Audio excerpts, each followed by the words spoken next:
On today's episode of Locked On Sooners, a couple rule changes being discussed by the NCAA to help limit exposure to players. Got some doubt creeping in still about the Oklahoma Sooners that I want to address from the YouTube comment sections. And OU Hoops get a big win on Tuesday night over West Virginia. All that and more on today's episode of Locked On Sooners.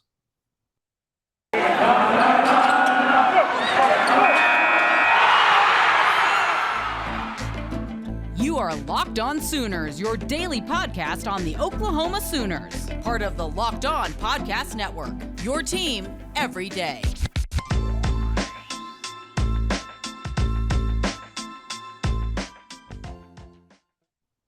What is up, Sooners Nation? Welcome to Locked On Sooners. Today's episode is brought to you by Run Your Pool. March Madness is here, and Run Your Pool has a better way to create your bracket. RunYourPool.com, the premier sports pool hosting service. My name is John Williams. Thank you for joining me. You can follow me on Twitter at John9Williams. You can follow the show on Twitter at Locked On Sooners and on Facebook, Locked On Sooners Podcast. You can subscribe to the show on YouTube or wherever you get your podcasts for free. And hey, if you're on YouTube, you can interact with me. You can leave comments. You can leave questions. You can get into debates with certain people that one person in particular I'll want to address in the second segment. But first, let's talk about a couple rule changes that are being discussed by the NCAA. And this is to limit exposure to the players. So back in the mid-2000, 2010 decade, they looked at lengthening or decreasing the length of games in order to minimize the impact on players. As we've come to understand more and more that football is a violent game, and the impact of head-to-head hits and repeated concussions can potentially put people at risk for long-term brain damage due to head trauma. And it's continuing to be an issue. As long as football will be played, it will still be an issue that is going to be discussed because player safety is an important part of what's at the fabric of football now at every level. That's why we have concussion protocols. That's why refs will signal for a player to come off the field. If there's been a head-to-head hit and the player looks like he's having a hard time, they just go ahead and take him off the field, have him go get evaluated, looked at, and make sure he's not going to have a concussion and he's able to pass those concussion protocols. Player safety is a good thing. Does it change what football looks like from what it used to be? Yes, absolutely. The game doesn't look the same as it did in the 80s or 90s, and that's okay. Does it change some of our enjoyment of the game? Yeah. But are players important? Sure. Absolutely.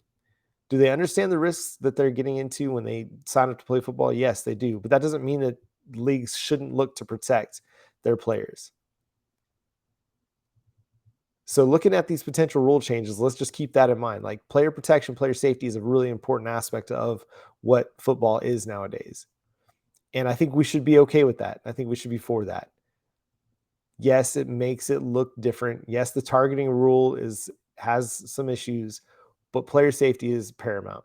So let's talk about these rules. So the two things they're considering is, one, treating incomplete passes the same as runs out of bounds, and two, no longer stopping the clock after first downs. So this is all focused on decreasing the amount of plays per game. Like they said, exposure is the goal. Decreasing exposure to the players by, if you decrease the number of plays per game, you're potentially decreasing the number of hits per game and potentially the number of injuries per game if you're able to do that. So first of all, treating incomplete passes the same as runs out of bounds. So Dennis Dodd lays this out. He says, beginning in 2008, the clock started to run after runs and fumbles out of bounds when the referee signaled ready for play. Previously, the clock started on the snap after such plays. The committee is considering treating incomplete passes the same way. The rule would be in effect until late in the half or game, perhaps the last 2 to 5 minutes. This one, I don't mind this rule. I don't mind this idea. My only issue is that the referees then have to change what their way of thinking is for different parts of the game.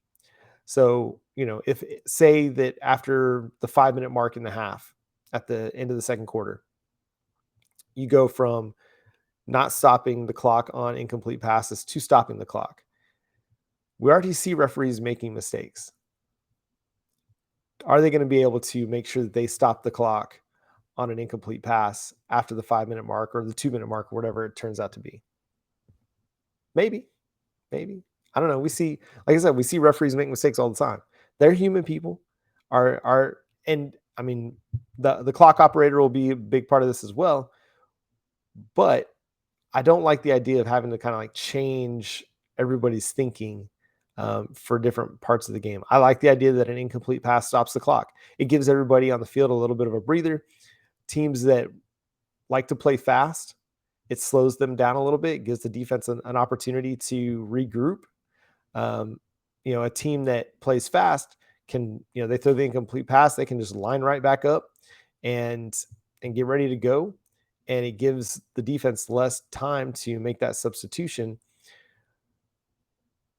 and get a breather, kind of regroup after making a play. Like an incomplete pass should benefit the defense a little bit, but if you're keeping the clock running or getting the clock ready to run on this ready to play signal, it gives them a little bit less time. There's a little bit more urgency that fast offenses can take to get to the line of scrimmage and snap the ball. At least just kind of the way I think about it. That might not be the way it plays out. The second one to me is a little more interesting, and that's the not stopping the clock after first downs. Now, this is a huge aspect of college football. This is what differentiates college football from the NFL. And it's a really cool rule, and it creates a lot of in-game drama because teams have more opportunity to get back into games, because as long as you keep getting first downs, you can slow the game down, have more plays, more possessions in which you can get back into the game. This one I think is going to have a lot harder time passing than maybe the first one, because it's such an important aspect of what college football has been and is over forever. You look back at kind of the Oregon game. Oregon's able to make that comeback in large part due to the 2006, 2007 game, where because the clock's able to stop after first downs. But it's also benefited Oklahoma at times too. And so I think this one has a little bit more difficult time passing, but I think it's the one that would make the most significant impact. Teams that run a lot of plays end up getting a lot of first downs usually, and that means they're going to have a longer like time of possession, a longer game time. You take away the clock stopping after a first down, and potentially you reduce the number of plays, reduce game time, reduce the number of collisions and exposure to the players. So that one's going to be the one that I'll be more fascinated to see if it passes, because that completely changes the game for college football. Not necessarily in a bad way. It makes it more like the NFL. The NFL is a great product. People love it. There's a part of the reason people love it is because it's usually kept within a certain time frame, and games don't usually go over 3.5 hours. College football, I mean, sometimes we're watching 4.5 hour games, and yeah, we love college football, but man, that's a marathon, and becomes sometimes a drag to sit through that long of a game. You're like, man, it's 11:30 and I'm still watching football. Now, sometimes it's a great game that you're watching, but you're like, dang, I need to go to bed. But it'll be interesting to see, something to keep an eye on. We'll keep following that this spring as they discuss those things and potentially make those rule changes. But coming up next, I want to respond to a little bit of doubt creeping in, at least from a UTEP fan, about the Oklahoma Sooners' ability to contend and compete in 2022. Before we do that, I want to talk to you about Built Bar. Built Bar is the best tasting protein bar ever. It's so good. I don't know how to explain it anymore. I've been talking about it for a year and a half more. I eat Built Bar all the time. It's one of my favorite breakfasts to have because it's such a treat, but it's also great in protein, has great fiber, low calories, low carbs, and low sugar. It has as much as 17, 18 grams of protein in most bars, 4 or 5 grams of sugar, 4 or 5 grams of carbs, low calorie, high protein. What don't you love about that? And they've got great flavors, from coconut almond, mint brownie. My favorite's the peanut butter brownie. And sometimes they got some great white chocolate options as well if you're into that. So go to built.com, use promo code LOCKED15, get 15% off your next order over at built.com. And hey, it's March Madness. It's time to get your bracket ready. The selection Sunday's coming up. Teams are going to be looking at whatever region they end up in, and we're going to have you covered here on the Locked On Podcast Network. On March 14th, Chris Gordy, Andy Patton, and betting expert Lee Sterling are going to give you an in-depth breakdown on every matchup. They're going to have you ready to go. You'll be able to find it on our podcast feed and the YouTube channel. So make sure you're tuned in for that as well. But coming up in this one, I want to talk about. So I feel like maybe I've responded to this guy before. I can't remember. But all right. So Jacob Cooksey, he's a UTEP fan. He's been all over Twitter talking about potential issues that Oklahoma may run into. So first thing he says, I know with this rebuild on offense and defense, I know for sure that this isn't going to be at the top level in 2022. The Oklahoma Sooners aren't going to play that well their first season or game this year with all the high school players and some transfers. Plus, they have nobody, and none of their starting players from 2021 are back. And so he goes on to say, their National Signing Day wasn't great. Transfer portal, they're in a rebuild. So are they in a rebuild? Sure. Let's call it a retooling. Every college football team deals with some amount of turnover. Every single team. And roster turnover is part of the game. Yes, they lost 12 starters, 11 starters, 12 starters on both sides of the football. A lot of those 11, 12 guys go into the NFL draft. Yes, it's a team that has some holes to fill. They've got some questions to answer. First of all, on the offensive line, you got 3/5 of your offensive line coming back. That's pretty good. That's pretty good year-to-year continuity. At wide receiver, to me, you're just as good as you were last year. You got Marvin Mims back. Theo Wease is coming back from injury. We know Jaleel Farouk's a player. You got Drake Stoops. You got Trayvon West. You got Cody Jackson. I think they're still in really good shape out wide. At tight end, I feel like you're still really good with Braden Willis. Daniel Parker Jr., who knows how much he's going to play in 11 personnel and 3 wide receiver sets, but in 12 personnel and run situations, he's going to play, and he's going to be a really good blocker for them. He's going to help open up holes for Eric Gray, Marcus Major. On defense, on the edge, you've got some questions, but I think you've got some answers too. I think Reggie Grimes, Clayton Smith, Ethan Downs, Marcus Stripling, I think these guys are going to be really good this year. And I think they've just kind of been biding their time, waiting for an opportunity to explode onto the scene. We saw what they looked like in the bowl game when they got an extended run as Nick Bonito and Isaiah Thomas sat out against a really good Oregon offensive line. They had Oregon under pressure all night long. And it was a big reason they were able to win that game. In the defensive backfield, you're still really good. Yes, you lost Pat Fields, Dillon Turner-Yell. Pat Fields off to Stanford, DTY, going to the NFL. But you still got Woody Washington. You still got DJ Graham, who, when DJ Graham is focused and locked in, he's a really good player. Key Lawrence and Justin Broyles, I think, are going to be a really good safety tandem. And then you had a ton of guys, one in particular in Trey Morrison, who combined with Billy Bowman, I think will provide a really good snaps out of the slot for you. And so your defensive backfield is pretty deep. And then you look at linebacker. Yeah, you lost Brian Asamoah to the NFL, looking like maybe a top 50 pick in the NFL draft. But you still got Deshaun White, David Agwebu, who might move to edge, according to our guy Parker Thune. But then you've got Jaron Kanak, who, again, according to Parker Thune, who's talking to people inside Norman, he's just blowing it up in winter workouts. People are pumped about this guy's potential. And that doesn't even include Kobe McKenzie and Kip Lewis. Or TD Roof, an experienced transfer. So your linebacker crew looks really good, really strong. Your interior defensive line still looks really good despite the losses of Perion Winfrey. Jalen Redmond, I think, is about to blow up and have a dominant season for the Oklahoma Sooners. Jeffrey Johnson was a great ad from Tulane. Like a great ad. Not just a good ad. Like that dude's going to be a significant run stuffer for the Oklahoma Sooners. That's going to be a huge difference in this defense compared to Alex Grinch's defense. Alex Grinch wanted guys that could get upfield fast.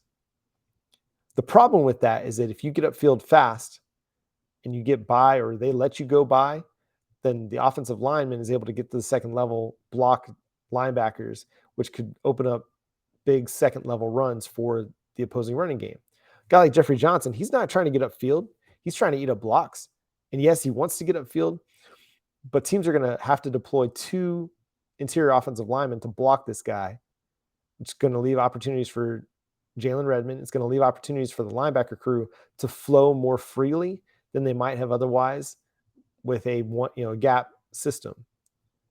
So Jeffrey Johnson's going to be playing some 2-gap that's going to force teams to provide extra help to block him. So this team is going to be really, really good. They're the favorite. I mean, they're the favorites in the Big 12. Dylan Gabriel is arguably the best quarterback in the Big 12. They've still got a strong group of receivers, a strong offensive line. One of the players that they're going to be replacing, Marquise Hayes, they've got an experienced player coming in to replace him, and McCade Matauer. You've got options at right tackle to replace Tyrese Robinson with some young guys, some guys that have been around the program as well, and impressive transfers. So you've got options. Like, the Oklahoma Sooners are not devoid of talent just because it's a retooling year. Are there questions? Sure. But there's questions every single year that every team's got to have to answer. But I think Jacob, noted UTEP fan, you have to be careful just assuming that because of all the losses that they're not going to be any good. Again, questions to answer.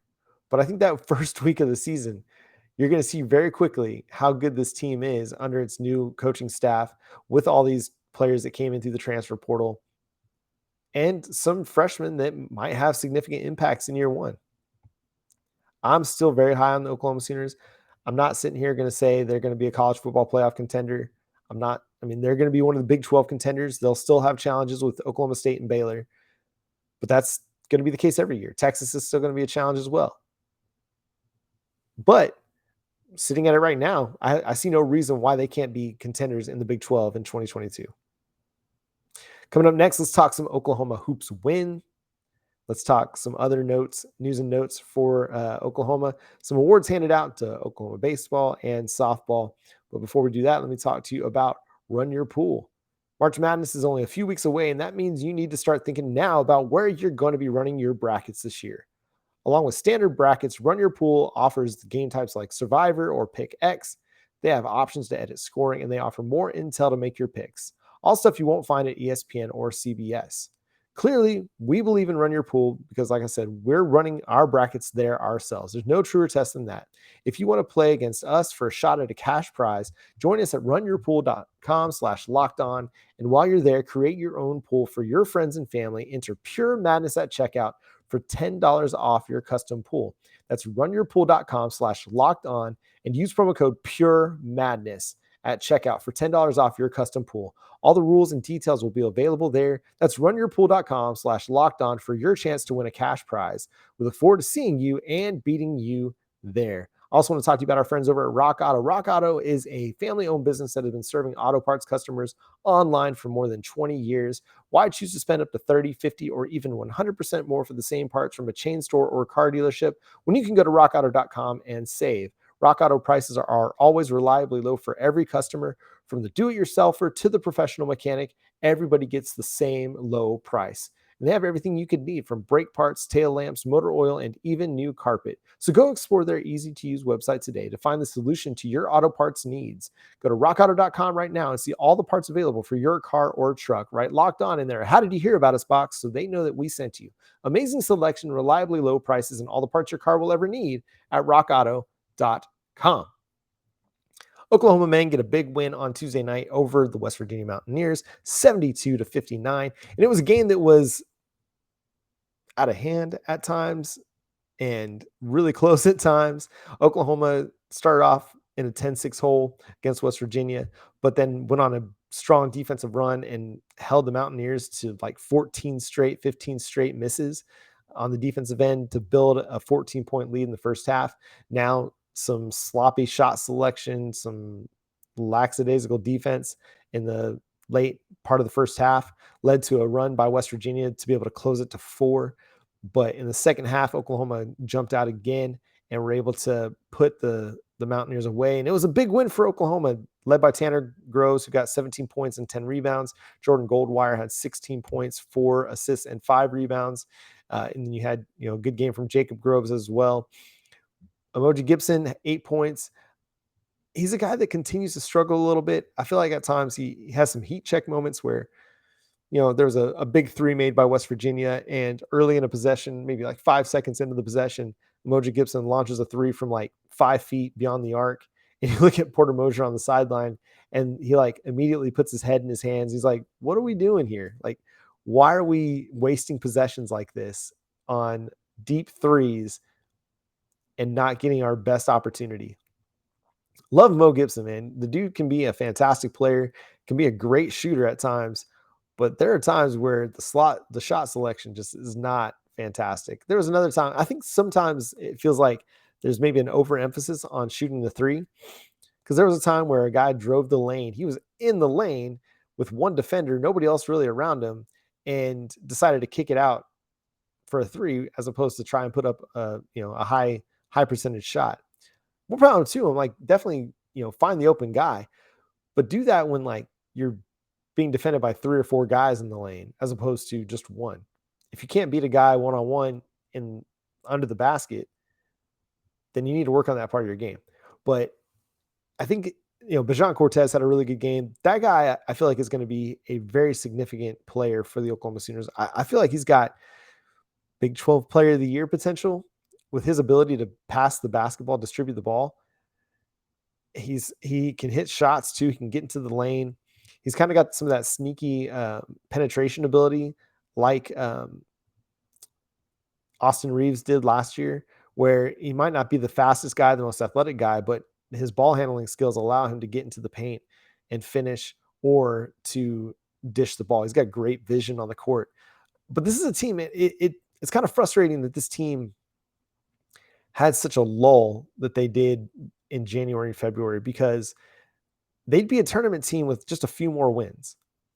Now they're really fighting for their tournament lives and have an opportunity. They're going to have to win against Kansas State on Saturday to close out the season, but they'll have to make a bit of a run in the Big 12 tournament. Like, if they can get to the semifinals of the Big 12 tournament, that might give them an opportunity to advance into the NCAA tournament. But they're going to have to come away with some big wins and in some big situations. But I don't know if it's going to be enough still.